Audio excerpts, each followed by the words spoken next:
At exactly 1:17 a.m., Rudra's phone suddenly lit up with a call from an unknown number. The screen only said, "Unknown." He didn't want to answer it at first. The call stopped, then came again and again. Finally, he picked up. Silence. Just the faint sound of someone breathing on the other end. Then a whisper, "Open the door." I'm standing outside. Rudra's heart skipped a beat. He lived alone in an old rental house on the edge of the city. The area was almost empty at night. Swallowing hard, he asked, "Who is this?" A few seconds of silence. Then, "You know who I am." The call ended. Rudra rushed to the door and looked through the peephole. Darkness, no shadow, no movement. He tried to calm himself. Maybe someone was playing a prank. But just then, from behind him, a soft voice whispered, "Won't you open it?" He spun around. No one was there. All the lights were on. The windows were locked. Yet the air suddenly felt heavy. He had rented the house a month ago. The landlord had told him it had been empty for a long time, but there was nothing to worry about. The first few days were normal. Then strange things started happening at night. Footsteps in the hallway, knocking on the door. Every time he checked, no one was there. He convinced himself it was his imagination. But tonight's phone call felt different. He checked his call log. No unknown number. No record of any call. As if it never happened. Suddenly,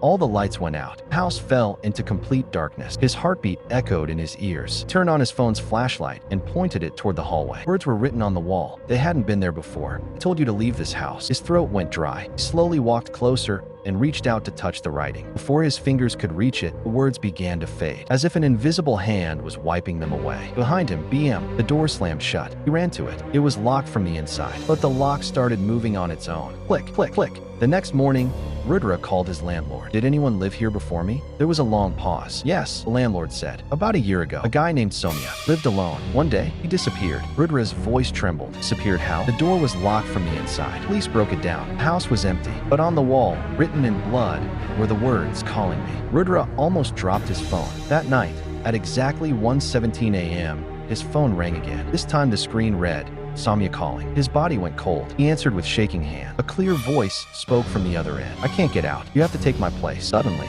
every mirror in the house cracked at once. Rudra looked around. His reflection was gone. Instead, in every mirror stood a pale young man with bloodshot eyes and a twisted